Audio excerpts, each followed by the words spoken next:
The door's open. All right. Hey, welcome to the June 26th. This is Q2 webinar here. It's the Maximize Your Farmland series with Halderman Real Estate and Farm Management. We got a great one for you today. We have two awesome guests, not to mention the patriarch of the entire thing, Howard Halderman, who's going to give you the market update. So we're going to go ahead and just give you a couple minutes to get yourself settled, and then we're going to get rolling. Not a couple minutes. We're going to give about 30 seconds. 30 seconds for you to get settled, and we're going to go live. Remember, we want you to take your questions and put them in the chat feature, and I will make sure that your questions are addressed, because if you have that question, there's a very good chance that someone else has that question also.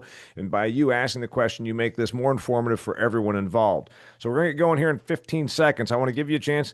And there you got a camera of Ben sitting there at his desk, but we don't need it. Okay, there we go. All right. Courtney's We're going got to it. go live here in about 10 seconds.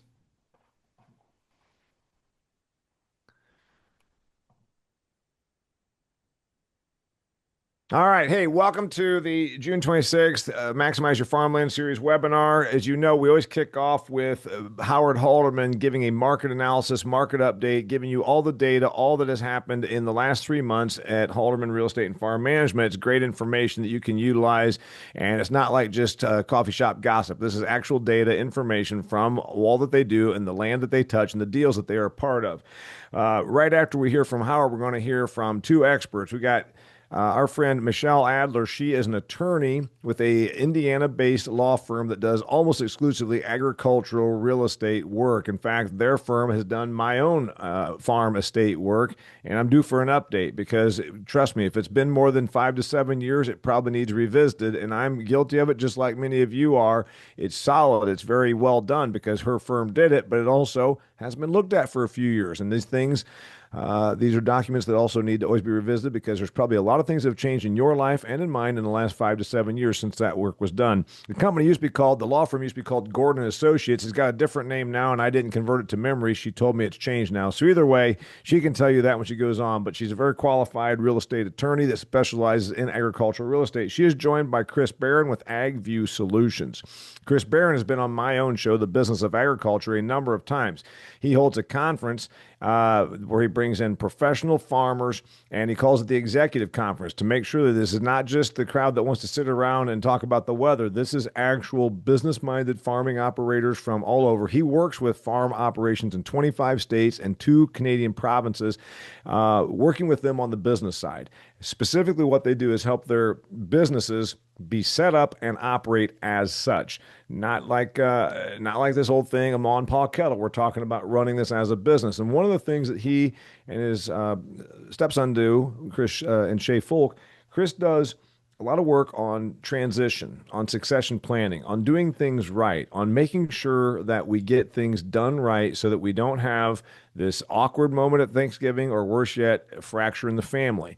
I shared on my social media shares this morning, inviting you to this webinar and all my people. I said, you know what? I know more farm families that are fractured because of poor succession and estate planning than not. And that is a tragedy. It doesn't have to be this way. So these two are going to help you make sure it is not that way. We're asking the question, is your farm leaving a legacy or a liability? We're going to get into that. Before we do, we're going to hear from Howard. And remember, always ask questions. If you have the question, somebody else does also. Mr. Halderman, I think I set it up properly. Take it away. Market analysis, market update on what's happened in the last 3 months or so far in the year 2026. Great, Damien, and welcome everyone today. Super excited for our two guests to join us. This succession topic is a big one. I think about the meetings that I get called into as the CEO of the Halderman companies, and many times they are in this kind of situation where we're talking succession. One generation wants to transfer to the next generation. And how do we do it? How do we do it fairly? And fairly isn't always equitably. And I'm sure our guests will get into all of that. So that's not my job today. My job's to say welcome. Glad you're joining us here on the Halderman platform. And I'm going to provide the update on the farm real estate market. Rents were done back in the winter. We talked about that back in March, where the rental market, basically it was steady, right? Year over year steady. And when we talked back in March on this show, the farmland market, surprisingly at that point, had remained fairly strong, all-time high values. And so we've gone through the first quarter. And one of the comments I made all winter, a couple comments that I'll bring to light here now that came up in our winter seminar series. One is that it was surprising the market was remaining as high as it had been. Uh, but maybe the Eastern Corn Belt's insulated a little bit from that because we have this the halo effect from residential development, and we've got manufacturing expansion, and we've got data centers and solar and all these other things that are providing some cash flow, 1031 exchanges that create opportunities for landowners to basically sell and then buy some additional real estate, and that's being supportive of the marketplace. So that was one factor. But I said, is there this year in 2026 where we're going to have a black swan event that creates some fracture in the real estate market? And I would argue today that the Iran war is a little bit of that. Now, it's not an onerous black swan event, but at this point, when you think back to March when the Iran war broke out and the Strait of Hormuz closed, and all of a sudden you saw diesel prices spike, you saw gasoline prices go up, you saw fertilizer costs go up. If you're a farmer and you didn't have those things already prepaid, you were looking at substantially higher prices. And so as a result, that is acting, I think, a little bit of a bearish factor in the farm real estate market. So what I'm going to show you, and I've got two slides to share, will not be a heavy PowerPoint deal today, but Courtney, please confirm that this is sharing. Do you see that? All right. So this is the Federal Reserve Bank of Chicago. This is their results from their survey of their ag bankers in the 7th district. You can see the 5 states represented in the 7th district there on the right. And basically, they're showing that year over year, Indiana, for example, is up 8%. Illinois down 2%. Iowa up 2%. So the whole district up maybe 3%. So that kind of confirms what I said back in March, that year over year from 25 to 26, we were seeing good strength in the farm real estate market. And our numbers at Halderman would absolutely confirm that. All-time high nominal value on our WAPI chart in 2025. So we agree with what the Chicago Fed was publishing in their survey results, but note the first quarter. So the first quarter results are on the far left. Indiana down 2%, Illinois down 1%, the whole district down 1%. Nominal change, readily admit, but the market is showing a little bit of softness as we go through April. So then I'm going to transition some slides here, and we'll pop up. Here's the 2025 chart. I know I showed this back in March, and you can see it was trending upward throughout the year. And we ended the year at about $92. Now, Damien's always going to remind me I need to explain what WAPI is, Weighted Average Productivity Index, WAPI. We take the farm sales that we do, and the blue line represents each individual sale that are 90% cropland or more with no major improvement value, houses, livestock facilities, etc. So these are pure farmland transactions, cropland transactions, and then we take the sale price, say $15,000 an acre, and we divide it by this weighted average productivity index, which is the average of the soil types and their ability to produce corn as determined by the federal government, USDA, and Purdue Cooperative Extension. So they place soil values, production values on all the different soil types in Indiana. Most fields have more than one. They'll have two, three, By the four, way, five. for our listeners, viewers, and the people watching the replay, it has become a thing that obviously Howard always says, I know Damien wants me to explain that. And if you are a repeat viewer, you're saying, okay, we get it. Remember, a lot of people don't. And why I think this is so valuable, if you're just going around the usual social media thread of, did you hear that farm ground sold for 14,000? So that is cool anecdotal information, but unless you farmed it or lived next to it, you don't really, that's not a great reference. What WAPI is so powerful for is its actual, it is quantifiable, because it's not just now the thing of, I heard that place sold for this or that. It's based on its productivity. And that's why this is a Right. powerful thing, why I think this matters more than just the anecdotal of what you heard something was selling for. I guess I should say Yeah. that. So the beauty of it is you can go and take your own farm and go online and measure the field, and it'll come with a WAPI index for your soils. And it might be 150 bushels per acre of corn. If you sold it for 15,000 an acre, divided by 150, that's $100 per WAPI point. And you see that on the chart here. And we had multiple sales last year over $100. But the average ended up at about 92 on the year, which is the all-time high for us nominally. I might argue that 2022 inflation adjusted is higher, but 2025 nominally was the all-time high value. So really what I wanted to show you was the 26 chart. This is a little scary, except you need to look at the numbers on the left. We started out at well over 140 with one sale. The average through the first quarter was super strong. If you look at the bottom of the chart, average through sales last week is at $91.25, slightly below where we were in 2025. Now, the trend is not real positive. A large number of sales over the last 2 or 3 months have been around $80. So when I made the comment early on, is the Iran war a little bit of a black swan event? I would argue that since the Iran war broke out, interest rates have not changed. The cost of money has remained static. And honestly, it might go a little higher now, not lower, because of the inflationary environment we're in due to the war in Iran. You've got higher fuel prices, higher cost of fertilizer. So I think that's had a little bit of a dampening effect, Damien, on the farm real estate market. And so our last few sales have been hanging around that 80 mark. We had a very large auction 2 weeks ago in Southwest Ohio, Clinton County, Ohio. It brought 85% of the appraised value. This was an estate. It was a court-ordered sale through the estate and 1,300 acres. 16 different tracks. If you take out the houses, basically the cropland value was somewhere around 85% of the appraised value from 18 months prior. Okay. Appraised value for an estate is going to be date of death, and that was in early 2025. Mm-hmm. And here we are, middle of 26. So 18 months later, that's what we saw. It was a well-attended auction. We had a couple hundred people in the room. We had online bidding. It was exactly what you would want to see in an auction format, and with the competitive bidding, and it went on for a couple of hours, and we ended up getting the farm sold. But it brought about 85%. So when I look at this, and I could make the argument that we're maybe down 10% on average where farmland values, and that's going to vary by area. If you're closer to Indianapolis, you're probably not experiencing a downtrend. What was interesting, I had the chance Tuesday to speak at the Rick Brock's Summer Seminar Series in Lafayette, Indiana.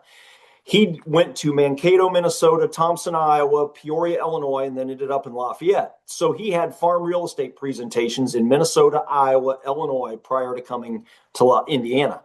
And he said that the Western Corn Belt actually was pretty steady. Well, if you talk to them in 2025, they went down 10%. Yeah. So I think maybe the Eastern Corn Belt is catching up with the Western Corn Belt in this regard. And by the way, he means catching up on. We were probably due for a little bit of softening.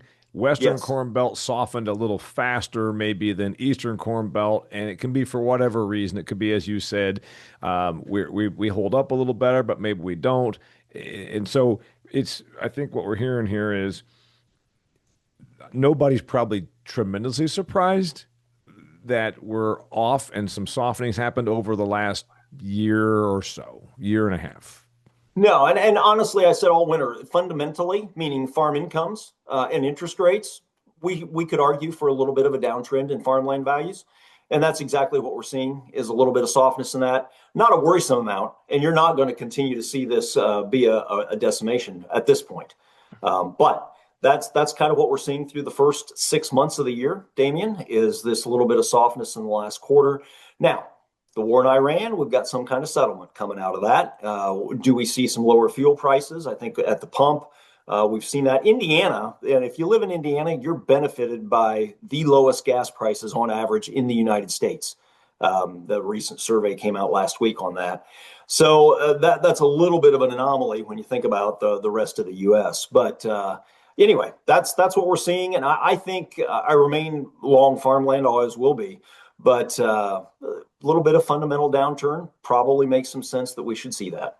Well, before we kick it to our special guest, you just said you gave a bunch of reasons why we might be a softening. You talked about farm income, you talked about commodity prices, you talked about input prices, but you know this. I don't even know why you brought those things up. All the farmland is being bought by data centers and China. All of the farmland is being bought by outside investors. None of that stuff should matter because that's what I see on my Twitter feed. All of the farmland is going to either investors from Chicago or data centers or Chinese. Am I not right?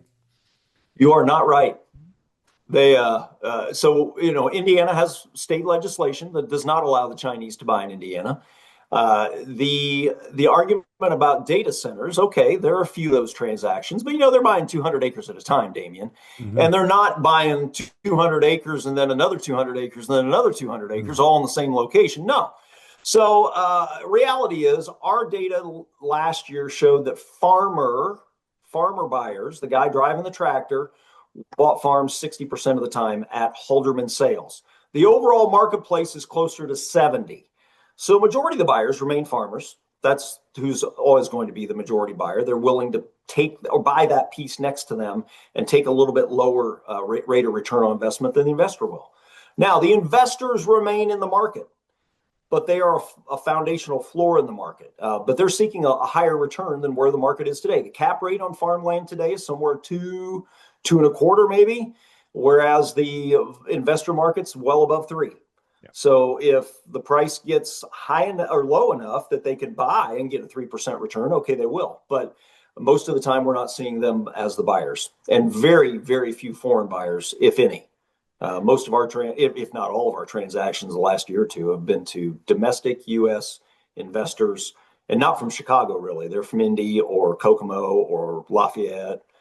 They might be investors, but See, they're I'm local. afraid that I'm gonna have to go on and correct people on Twitter, which that everything on there is factual, but Yeah, good luck with that. all the farmland is being bought by foreigners from China or data centers or investors from Chicago. So anyway, that being said, and Howard knows I'm being facetious if you've not tuned in here before, but we have to do that to point out that 2/3 of the transactions roughly were to farmer Right. operators. So all the stuff you're hearing is a lot of bunk. And also in our previous, and I encourage you to go to the Haldeman website and look at these past episodes, webinars that we've done, because in one of them we covered this very thing about what it takes to be an absentee landlord. Or it might have been on my show, The Business of Agriculture, because Howard was a guest on there. So we go check out the past webinars or go check out my Business of Agriculture show that he was on. But we went through that whole thing. Remember, absentee landlord might also mean literally like him. He lives in a house, but he doesn't farm it, and the field that he owns is, I think you said 15 or 30 feet outside of one of your windows. So Exactly. that's how far the absentee landlord connotation goes, or Yes. definition. All All right. right. I think we're ready to transition. Is your farm leaving a legacy or a liability? This is something we cover a lot. We'll get into legal. I want to kick off with Chris Barron because I think that you can shed some light just to get this thing going. We asked the question, is your farm leaving a legacy or a liability? Sadly, too many of them are a liability. So start at the very beginning. Wherever you want to take it, I just handed you the ball. Mr. Chris Barron with AgView Solutions. He's muted. He's muted. Yep. Can you unmute? I don't know that I can do it. You did. Thank you. You're unmuted. There you go. You got me.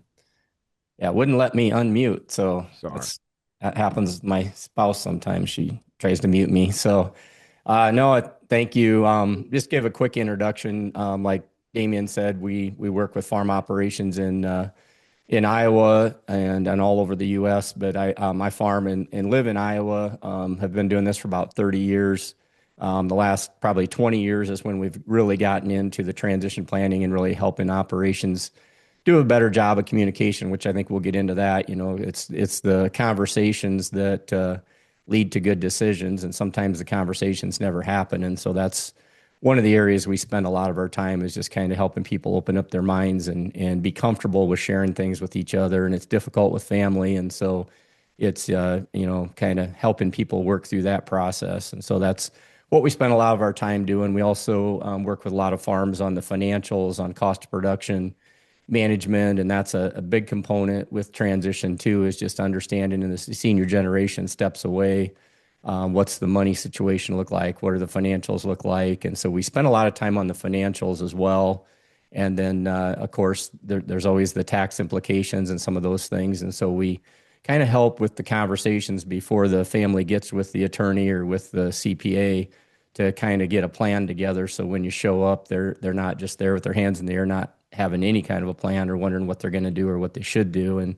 And so we kind of help a lot with that. And then we also work with a lot of producers on collaboration and those types of things. With the economy the way it is, there's a big need for understanding the equipment costs and are there ways to network and do some things together in operations. So do a lot of collaboration and alliance type work, and then some mergers and things along those lines. And then the final thing we do is we work with a lot of farm operations on peer groups, and we help operations from across the U.S. and Canada. We put 8 operations together that are geographically diverse and operationally diverse, and put them together for 4 years. And each farm operations, we put eight of them together. Each farm operation gets a turn to host, and they dig really deep into the financials and the family matters and everything. And by the end of the 4 years, just came off of one in Canada this week. They just finished their 4 years, and they're close friends. They're each other's advisors now, and it's quite the experience. So that's kind of what we do.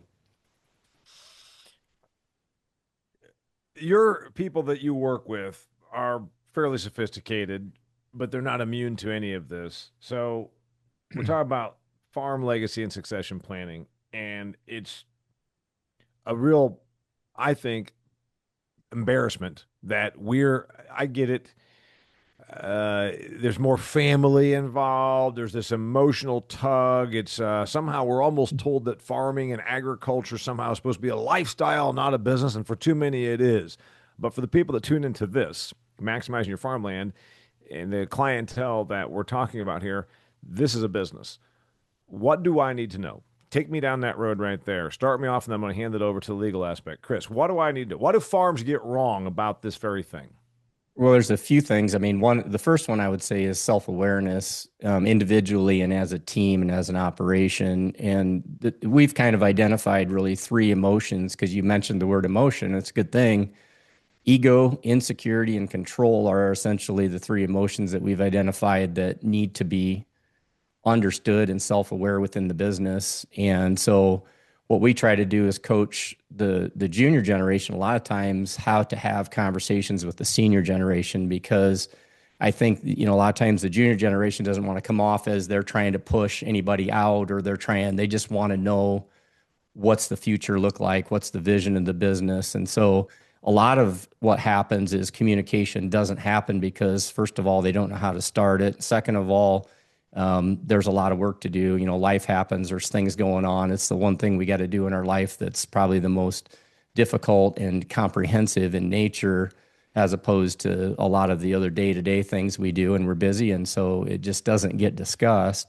I would also say that the senior generation, on the other hand, starts to recognize it, and maybe we'll go and meet with the attorney, put together kind of a basic estate plan, but then not think about the business structure or some of those types of things. And so they may have an estate plan, and then when we get with them, we'll ask them, when did you last do your estate plan? And we did it a couple of years ago, and then come to find out it was 10 years ago, and it's way outdated. And so we try to encourage people to keep the estate plan and the succession plan updated, regularly. And by regular, I mean like every year, or at least look at it every year, and with your spouse or with your family or whoever it involves, and make sure everybody has a clear understanding of what that is. And then the succession plan needs to operate in concert with the estate plan. And that's where we come in a lot, is we'll help operations identify what the profit centers are, because a lot of times these farm operations have a cattle operation or a hog, or the crops and some other business, trucking or something. And what happens a lot of times is all that stuff's blended in 1 or 2 entities, or they've got siblings farming together, and then it's like, well, how do we transition? The parents are sitting there saying, this is complicated, how do I do this?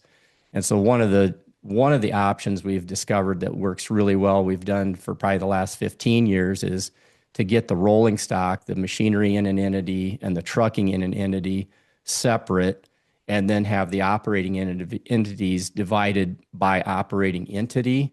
And that clarifies the accounting, first of all. So that's the main reason to do it. A lot of people put trucking and equipment in separate entities for liability. That's a reason, but it's probably the least of the reasons. Accounting would be the number one reason. And then the second reason, which is almost as important as the accounting clarity for profitability, is transition to the next generation. A lot of times what happens is you have a family or a family, the parents have two actively engaged kids and two that aren't, and they're trying to figure out how to be fair, but it's not equal, right? And a lot of times it shouldn't be. And so what happens then is they have to decide, okay, what do I do here? Well, let's get the rolling stock over to the actively engaged kids so Chris, they I can want to start stop that you for a second. transition. Okay, we'll talk about how to structure. I want to because you're now giving recommendations on how to do the structuring, and we haven't even set up the entity. We've still got, so let's hold on that one if Yeah. you will, please. Reminder to the audience: if you have a question, please type it in the chat feature. We'll make sure you get addressed. Michelle, let's start at the beginning, and then we'll get into how to do it. I think that's the better thing here because we know that people that do what you do every day, it's like riding a bike. For some of these people that are doing this, they don't handle it because they're intimidated by it because they don't do what you do every day. So let's start by the difference between a estate plan, a succession plan, and what I need to know. Okay. Well, first of all, again, my name is Michelle, and It's not Gordon Associates anymore. It's not Gordon Associates anymore. It is Gordon, Adler, Hayes, and Washburn. So there are multiple owners now. Myself and Dan Gordon, if you've ever listened to him or work with him, we both grew up on farms. We do lots of estate planning and real estate work. We work with any type of client, but I would say upwards of 70% of our clients are farmers. So that is kind of our niche market here. And to get the ball rolling. So the difference between an estate plan and a succession plan. When I think of an estate plan, I think of helping someone figure out what's going to happen to their assets when they die. And it kind of stops there. When I think of a succession plan, we're thinking about more than just that. We're thinking about, well, what happens to the estate or the farm if you become incapacitated? What happens? How do we make sure that the farm is still there to actually be passed on to the next generation? So we're thinking about liability. We're thinking about protecting the farm from the nursing home or a child's divorce. It's bigger, it's broader, and it involves some of those kind of soft issues. Who's going to take over the management? Who's going to build a relationship with the bank so that they can continue to borrow once the head of the farm is gone? So succession planning is a much broader topic. We often start with estate planning and then kind of build on from there. Chris, you recommend that way? Is that how we do it?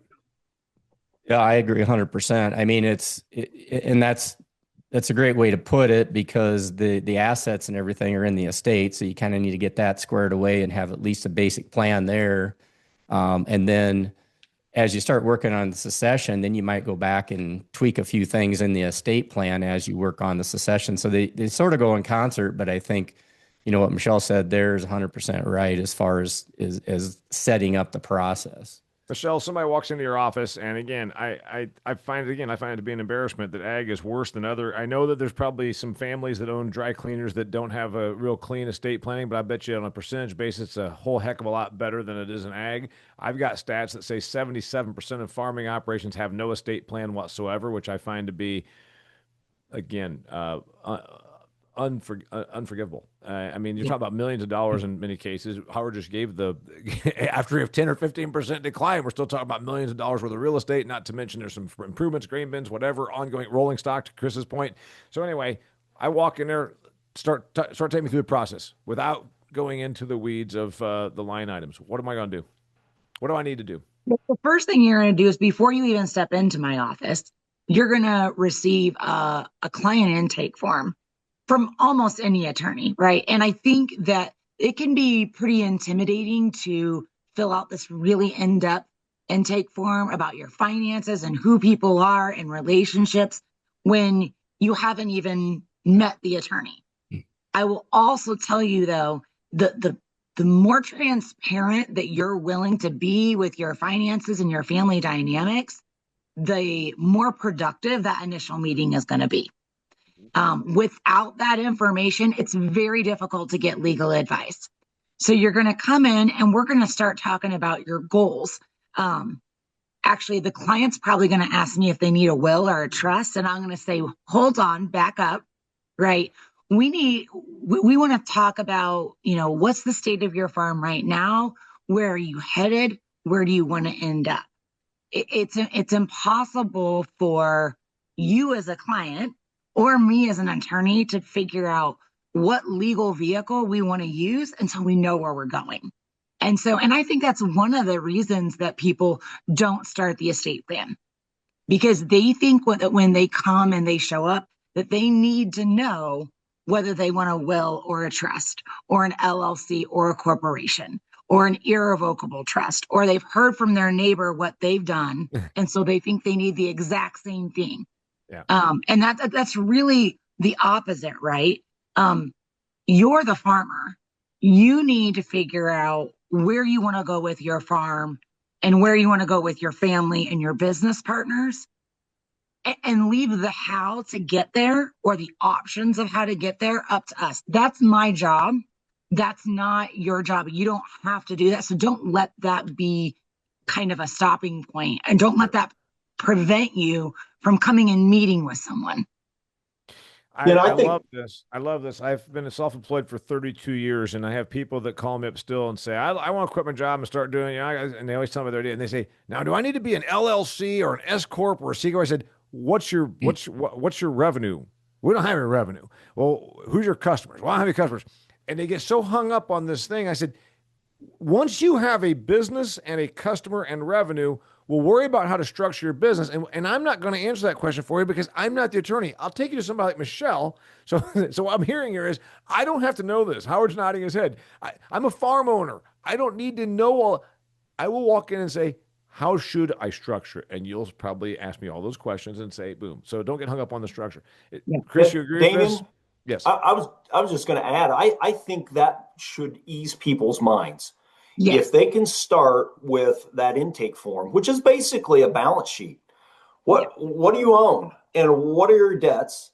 And then a little bit of structure around who are the kids and who do you want things to go to? If you know that, then that makes that meeting not only more beneficial, but more efficient. So that's less attorney's fees. Yes.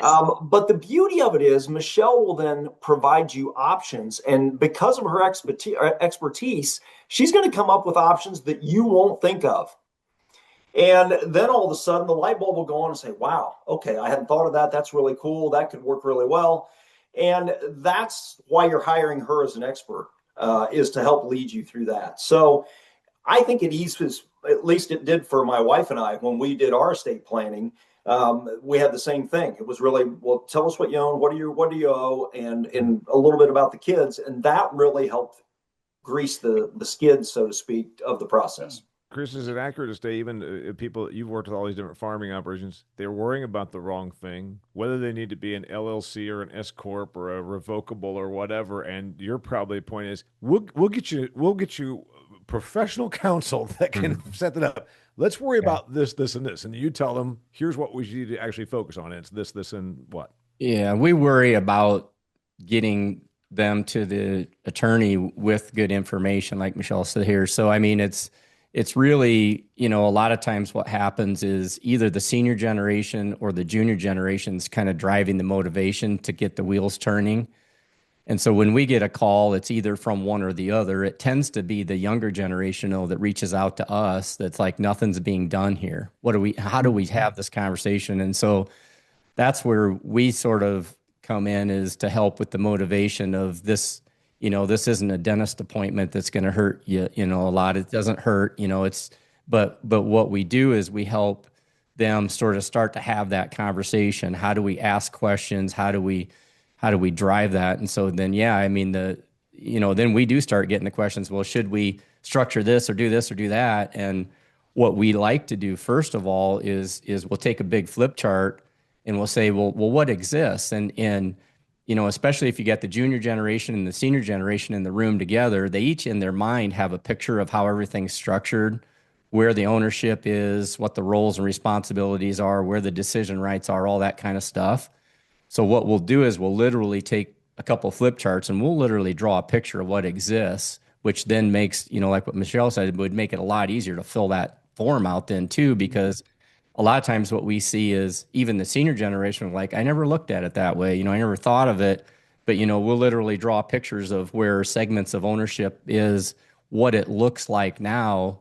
And then it starts to turn the light switch on that, wow, we better get this straightened out. We better start to communicate this. And we do a lot of work on the back end, which we can get into too. Once the system is structured, then it's like, how do we sort of become the transmission fluid to sort of help communication and make sure everybody's staying on the same page.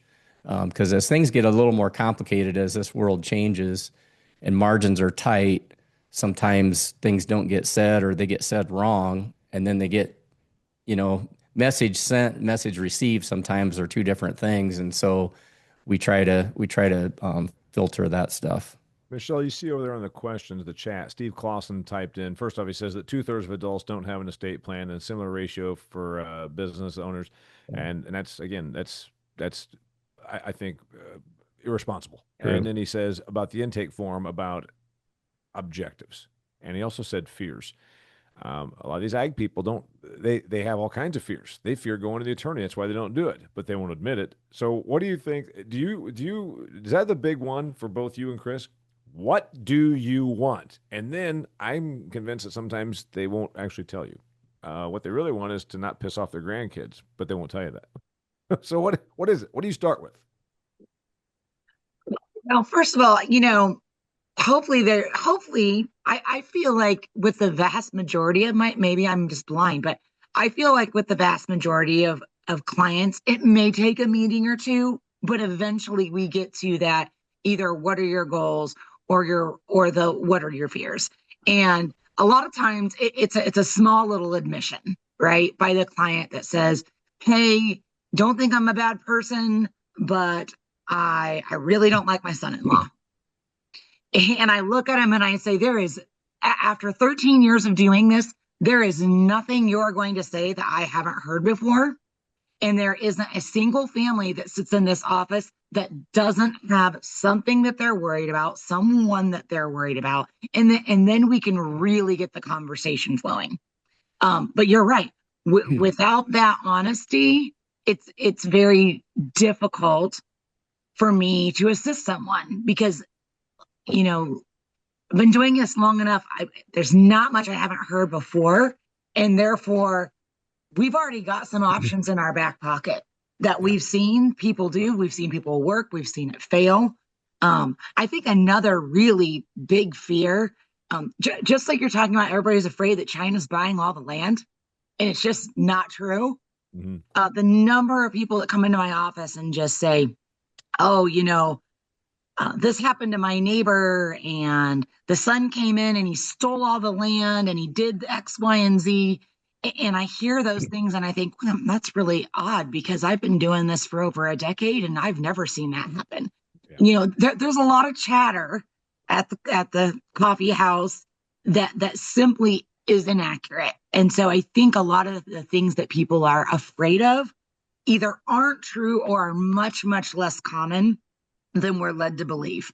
Howard, did you hear she just said there's a lot of chatter at the coffee shop that's inaccurate? I never would have thought that. By the way, you might notice I've got my Halderman pin going right here. All right. So, Chris, what I heard, she said, when you really want to start getting, putting the plow in the ground and getting something done, you've got to first identify which son-in-law or daughter-in-law you hate. And once we found that out, when we found out who we hate, then we can get the ball rolling. Is that your experience? Well, I would say that we all have family dysfunction.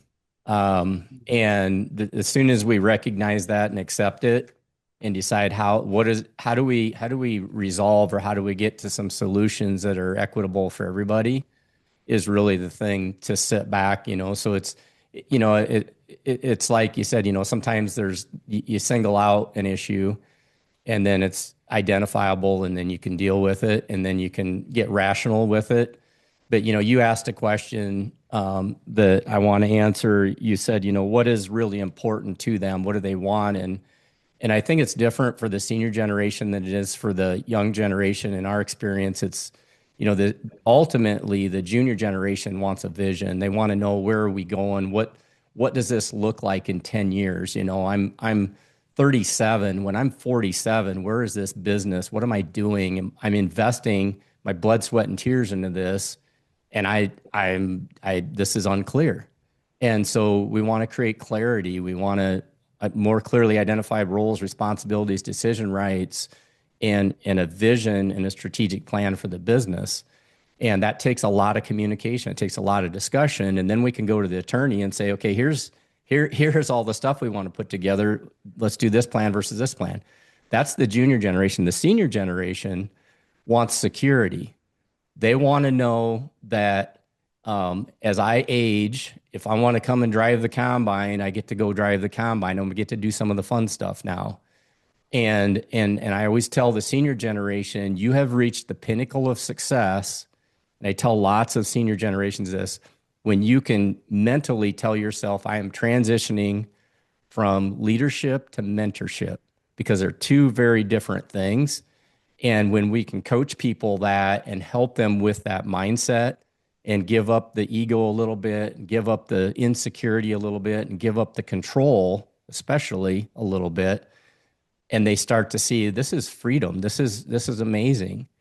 But they also want to know there's economic security there. And that's why we look at the cost of production. We look at the business, because sometimes you can bring a family member back and sometimes you can't, without clearly analyzing the cost of production and the profit centers, and where is the profit coming from, so that we can identify where is there a spot or a space or a role, and how do we adjust those things. And then again, that feeds back into the structure. Damian, yes, sir. he is exactly right. I had a meeting this winter, and father and son. The key element of that discussion, because it was about succession planning, and I sit down with the two of them, and I said, all right, father, what outcome do you want for this long-term operation? Well, I want my son to have it. And I looked at the son and I said, what outcome would you like to have? And he said, well, I want to take over the farm someday. And that is the first time that had been made clear to both parties. And you can't imagine the relief, mainly on as Chris said, the junior generation, the relief on his face to hear his dad say that. And I said, okay, great. We got alignment on our long-term goal. Now the devil's in the details. How do you get there? That's the hard part. And it's going to take a ton of communication, as Chris said. But that was just a really cool moment to see both of them have a degree of relief when they knew that the long-term goal was the same. The example of that too, Howard, that's interesting is, when we show up to help a family, a lot of times we'll say to the senior generation the exact same thing the junior generation said, and sometimes it goes in one ear and out the other, and vice versa the other way. That happens operationally all the time, right? The dad might say to the son, we need to do it this way because of, and it's like, yeah, whatever, and then vice versa the other way, where sometimes the junior generation's got a lot better idea, and it goes in one ear and out the other. And so a lot of it is just starting to listen to each other better, like you said, is opening that platform and just doing a better job of hearing each other, but then turning that into a listening event, and so you understand each other better. And sometimes that's facilitated really well by a third party who's not blood relative. And that could be Michelle, that could be Chris. Sometimes Halderman plays that role. But that third party who has some degree of expertise, which both of you do, can be that calming voice in the room. Mm-hmm. It's interesting, and again, I find it to be, somewhat irresponsible, to Michelle's point, that you've got all this thing, this business, this entity, this ongoing concern, not to mention the land and the assets. And you're basing it on something you heard about the guy down the road, and I heard his, and I dealt with this with my own parents, not business minded, and it was an embarrassment. And I just find it to be, because it's so simple. All right, I want to go back to my friend Michelle over here. Michelle, I want to talk about structures and setups, and then take me through it, because I want to make sure that we're uncomplicating it. So remember our title: farm leaving a legacy or a liability. We want to leave a legacy, and I want you to start just walking through the legal part of legacy. And then last question before I give that ball to you. When I come in to redo my estate plan with you, do I have to narrow it down to just one person that I hate? Because I've got a lot more hate than that. Really. I mean, narrowing it down to one is going to be my biggest struggle. Well, if you hate everyone, then just don't have an estate plan or leave all of your assets to everybody equally as tenants in common. If you hate everybody, I got a plan for you. 32 years of getting on airplanes and serving the general public has done this to me. I promise. I wasn't this way when I was a young man. Anyway, go. So if somebody comes into me, I'm kind of look at, a couple different stages, right? I'm going to look at, a lot of times I really like to start with the basics to make people think of it like this isn't scary. This isn't going to be as difficult as you're imagining it, right? So let's start with something basic like powers of attorney and healthcare advance directives. Let's talk about who is going to be making financial decisions and healthcare decisions for you if you become incapacitated. I also think that alleviates a little bit of this fear that Howard alluded to. I think sometimes people are afraid to come in and do an estate plan because they think it's all about the next generation, and that they are going to, I guess, lose their assets or lose the ability to drive the tractor. That we're not concerned about that, Michelle. Right? Yeah, it's control. Yeah. That's the fear. Yeah, I'm not here to take away your control. I'm here to make sure that you retain control as long as you are capable, and we still are able to pass something on. So we start out with the basics, right? And then we start talking about, okay, if we've talked about what happens during life if you would become incapacitated, now let's talk about what is your vision, what is your goal for what happens when you pass away. All right. We discuss that plan. We talk about your goals. We figure out what different legal tools are we going to get you from point A to point B. And then we bring in that, okay, now how do we make sure that your assets are still here so that whatever your will or your trust or other document that we created are still going to be there when you pass away. So now we're talking about viability protection, long-term care cost, protecting from divorce, those types of things, and kind of adding that in.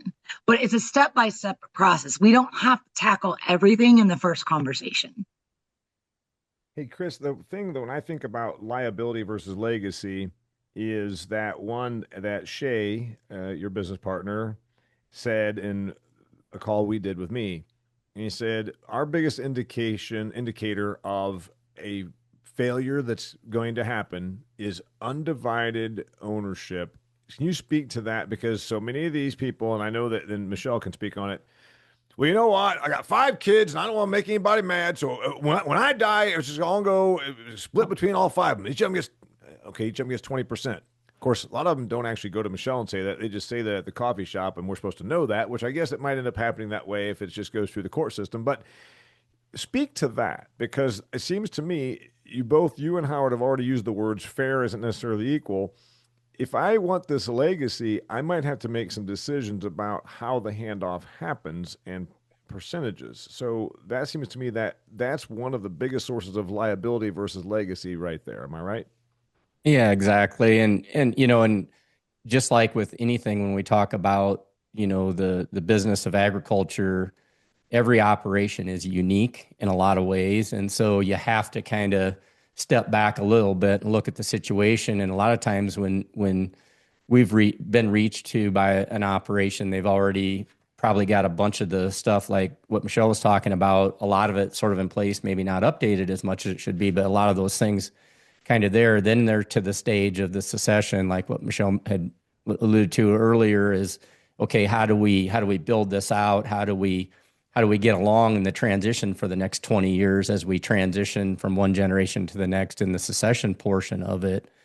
And what happens then is, and I'll just give you a specific example. You, again, like I said, you got two actively engaged participants that are siblings, and then you've got two more siblings that are off the farm somewhere. And the senior generation wants to be fair, but we oftentimes have that conversation of, okay, what do you want? Well, I want the legacy to go on. Okay, well, if you want the legacy to go on, let's look at the economics and let some of the numbers sort of drive what would need to happen if you want that to occur, because we've seen generation after generation, in some instances, having to buy the farm over and over and over again, and they can never grow. And then that ends up being the last generation. So we clearly demonstrate that. We've got some worksheets that we can show, okay, let's plug your numbers in. Here's what happens if you go down path A. Here's what happens if you go down path B. You want the legacy to go on. Understand there's consequences to decisions. Which way do you want to go here? And there are ways to go back to the attorney and say, okay, we could put this in a trust with some guidance and let the land, because when we separate the entities out, we put the land in a separate entity. They can be fair to the non-farm partners, but they can also make it fair in the sense that if that land did have to be bought back out, there could be some pretty severe discounts. There could be payout timeframes. There could be a lot of things in place. And the unfortunate thing is there's many, many, many operations out there that don't have any of those things established, and they're not that hard to do. They can go to an attorney and get some of those things set up in the trust that really gives some guidance, so that the actively engaged participants have a future and they have a vision that they can actually build on, and they can cash flow, because you can't cash flow having to buy 2/3 of the farm in 3 years right out of the chute, and so there has to be an equitable plan. And then again, the last thing I'm going to say is the importance of both the junior generation and the senior generation involving the non-actively engaged kids. That so often is what the issue is there's no transparency to the other family members. And if they could come in on the meetings, and that's one of the requirements we have, if we get to the stage of there, then we're going to sit down and we're going to make sure the whole family knows what's going on. And that's the scary part sometimes for the senior members. They don't want to make anybody mad. But if you don't go through that process of the potential of conflict that could be resolved, that family will never, ever get together ever again for Christmas or Thanksgiving or anything. Those kids are going to be apart from each other. There'll be no cousins phase. There's a huge consequence to not being transparent. Michelle, you and Howard, I feel like I was holding you back. Everything you're nodding, you're shaking. Go. Yes. Okay. I like writing. I've been making notes. So number one, this actually goes back to when Chris speaks, I take notes also. That's the power this guy has. I write down the first one was from you though, Damien. You mentioned, you wrote down when I said narrow it down to one person you hate. No. You mentioned, well, hey, it might get there even if you don't have a plan. That's actually one of the first things I tell people is a lot of my clients assume if I die and I don't have an estate plan in place, everything is just going to go to my spouse. In Indiana, that is not true. If you do not have a will or a trust or something in place and you pass away, that your assets are actually going to split between your spouse and your kids, and the fractions of those, the fractional portion that goes to the spouse versus the kids is going to depend on the makeup of your particular family. But right there, number one, if you are married and you don't have an estate plan, your spouse is not getting everything, which for some people is okay, but the majority of my clients, that's what they want to happen. The second thing I wrote down was when you ask him about tenants in common, right? Giving people land as tenants in common. Another thing that I really like my clients to understand, and again, this is an Indiana law, but in Indiana, If you give that land to those 5 siblings as tenants in common, equal 20% each, just like you said, and one of them wants to sell and the other 4 do not, the selling child wins. This is not a democracy. It's not a vote. The child that wants to sell files for partition, and the judge orders a sale and they split the proceeds. So again, planning matters. It's not a democracy.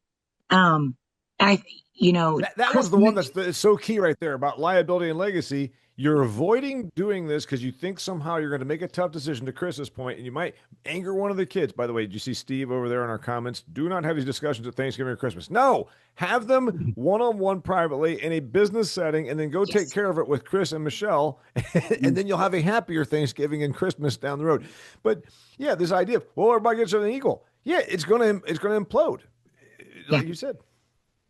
And the last note I made was, I so fully agree with Chris about the transparency, because I say, even with my clients, my families that get along exceptionally well, they're the exception to the rule. Everybody loves each other.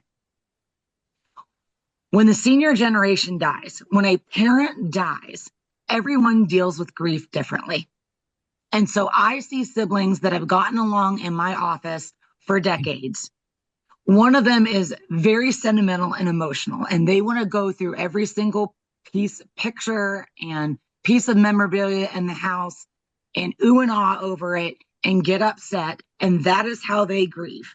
And then I have another sibling that they need to take their mind off the grief. They need to do something, right? They want to push the administration along because that's their personality. So I've got 2 individuals that neither of them are bad people. They are just simply grieving differently. There is going to be conflict, even in the best case scenario.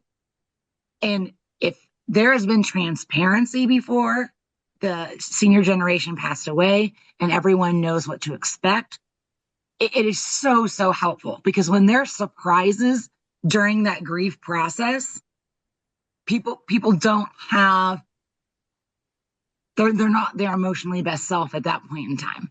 And that is the worst time for there to be a surprise. So I just wholeheartedly agree with what you're saying. And one thing that recently, Dan and I have been talking about this a lot. This is a new kind of issue that we've seen over the last few years, is we are starting to see family arguments after the death of the senior generation. Mm-hmm. These arguments are coming up because, for some reason, lack of transparency, the younger generation believes that the senior generation has a higher net worth than they really do.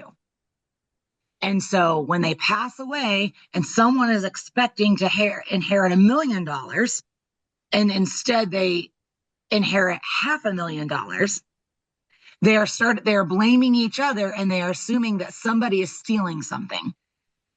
When we're sitting here and we know the personal representative or the trustee, et cetera, is not stealing anything, the pot's just smaller than everybody thought. And it is really difficult to prove a negative. It is really difficult to prove that someone didn't steal something, even when we know it's not happening. So transparency, not only in who's going to get what assets, but also what's there. It's become a real issue lately. We see that too, Michelle, because but a lot of it is that one of the consequences of it is the off farm, if they don't know what's going on. I mean, we even go so far as, let's do a state of the business address every year, and they come in and they see, oh geez, you didn't even make any money this year. I saw a new combine and a new tractor, and so what they see and think versus the reality are 2 different things. And so the more transparent you can be, even the better. And we've tested that with enough operations that, it makes a massive difference, because they're going to draw a conclusion if they don't see the numbers. If they see the numbers, they see the facts. And I think a lot of times the actively engaged is afraid to show them that, because there's going to be years when you make money too, but show them the trend. We're in a margin business, and it's not like, and they're doing the blood, sweat, and tears. And we've seen some massive turnarounds from attitudes 3 years down the road from the non-actively engaged kids. It's like, yeah, I don't even want anything to do with this. I appreciate you doing this. I'm glad that my kids can come to the farm and drive a tractor or come and, stay with their aunt and uncle for, for the summer and get a work ethic and stuff like that. I don't want to take this away. I want it to stay. So that's the cool part. Yeah. Once you give your final recommendations for a do, I want to be thinking about that, Michelle and Chris and Howard. And then also Bob Batts asked the questions. How do you as third parties get paid? Third party, I think really it's more accurate to say they are just service providers. Am I right about that? Yes. Maybe not as much for Chris, but for sure, Michelle, you're an hourly employee when it comes to working for a farm estate, to answer Bob's question. Kind of, yes. Law firms can basically charge two different ways. They can charge hourly or they can charge on a flat fee basis.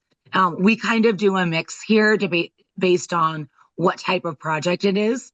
But that's something that we're very upfront about. So after the first conversation, or the second, or whenever we know what the plan's going to be, we're going to let you know exactly how that's going to be paid out, whether it's going to be a flat fee for these 5 documents, or whether it's going to be an hourly rate. Here's what our hourly rates are. But that's actually information that we give out even before you come in. Once someone makes an appointment, we're going to send that information so that no one's caught off guard when they come in. Yeah, we're similar. We do a discovery process, which takes a little bit on a Zoom meeting typically, and then just understand kind of the complexities of what they're dealing with. And then we just have a flat fee based on what their needs are. And they come from lots of different states. And so, we want to make sure they've got a good law firm they're working with and a good CPA firm. And then we can kind of help facilitate a lot of that communication, usually on an annual basis. You're an advisory, obviously, with a tremendous amount of experience. And also you can do a cross-reference because you've seen this with so many other farming entities. Michelle's an expert on the legal side of it, and the state of Indiana. Are you accredited in other states? I'm not, no. Oh, okay. And then, so now we answer Bob's question about how you get paid. I want to ask about the generational aspect of it, because it seems to me that we've got a lot of these folks that are the older ones blame the younger blame the older. Get me through that, Chris. I'm the 42-year-old. I've been out here working, and now mom, I've been hauling mom to the doctor's office, and it turns out I'm getting screwed. I'm like, well, you should have brought this up before you're 42 years old. Is my whole thing, and also, mom, shame on you. What do you do generational? Because that's always a tough one. Yeah, and that's what I was kind of saying towards the beginning is it's really on the junior generation just as much as the senior generation, because everybody's busy. And it's the one thing, when you get older. I mean, I'm going to be 60 this year, and I'm starting to realize, it's not as much fun to as you get older to think about, slowing down or not working or not doing stuff. And so if you get encouragement from the younger generation, but it's really about asking questions. It's like, mom or dad, what things do you not like doing? What things could I take off your plate to make your life better? What are some of the things I could do? So there's I put a lot of pressure on the younger generation.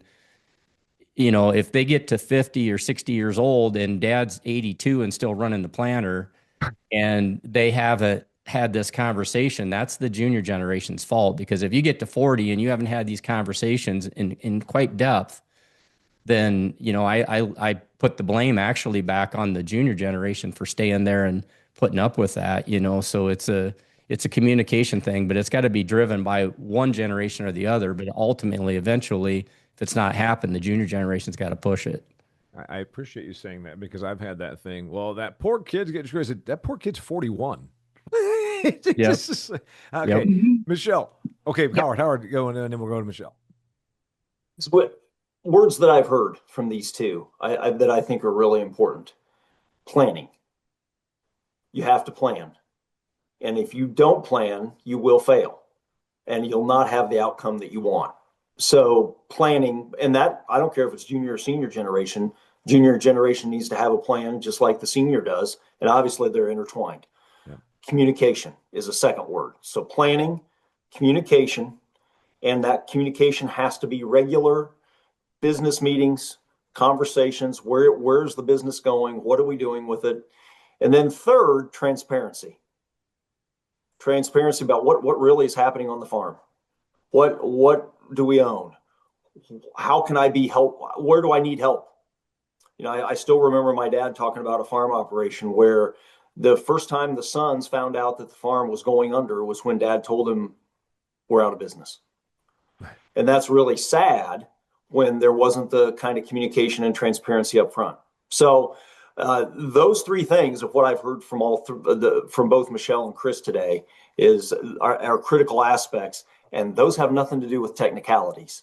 Those are three things that every relationship needs. That's where I was going to toss it to Michelle. I think there's an excuse factor that I don't know whether I need an LLC or no. You're using that as an excuse. You're using this complexity. I don't need to know that stuff. Just like I don't know how to use a slide rule. But if a slide rule got me to where I need to do, I can find a slide rule expert. You're the slide rule expert. Stop using this as an excuse about I don't know what I want and just have the meeting. I think that's probably what your recommendation is. Yeah, you just took it right out of my mouth. I'm just. Were you going to use the slide rule comparison? Were you going to do the slide rule comparison? I don't even know what that is. So, yes, but that would be my suggestion. Is just take the first step. And if you don't have an attorney that you're comfortable with, but you're really comfortable with your accountant or your financial advisor, then take the first step with them. Ask for recommendations and referrals. Find somebody not at the coffee shop, not your neighbor, unless they're a financial advisor or an accountant. But TikTok's okay. But TikTok's great. Oh my goodness. Okay, there's my favorite thing. Do not do it online. Just don't do it. I'm not trying to make money. I've got plenty of business. Don't do it. It'll take me longer to fix it than if you just come see us. But yes, just take the first step with someone that you trust. Maybe it's Howard, maybe it's Chris, maybe it's your accountant, and let them refer you to somebody that knows the ag business. Not any attorney, not any accountant, not any realtor, that knows the ag business, someone you trust, and know that you don't have to have all the answers. Our job is to ask the questions to help you know what you even need to answer. That's our job. Your job is to call and make the appointment. I love it. And by the way, just like they use the excuse of I don't know, they pretend the legal vernacular scares them, and that's their excuse. Chris, I would use the other one, pretending that it's the money is the excuse. Okay, whether Chris and Michelle charge you $100 or $10,000, it's been my experience. Any dollar they charge you made me much more than that in my experience, and I think that getting hung up on that is really a short-sighted, to say the least, when you're talking about the ball of wax that some of these farming operations have in terms of the ongoing concern and the assets. Mm-hmm. Yeah, it's a pressure that's on people too, whether we admit it or not, if it's not done. And I think a lot of times it just, we push it in the back of our mind and we don't do it. And I hear people a lot of times, after we get a bunch of stuff done, they're like, should have did this 10 years ago. Always. You're never too young. You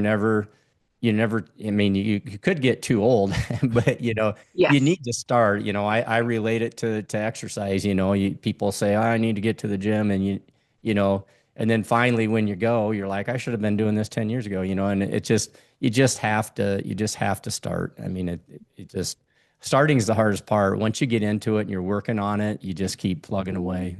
And by the way, if you're concerned, you can go a lot of directions. You got three experts right here. You got AgView Solutions with Chris Barron. You've got the law firm that I still can't say its name, but it used to be called Gordon Associates, and it's my friend Michelle Adler. And then obviously you got Halderman Associates, who, if you do business with them, they'll give you one of these cool pins. If I want to find you, Michelle, where do I find you?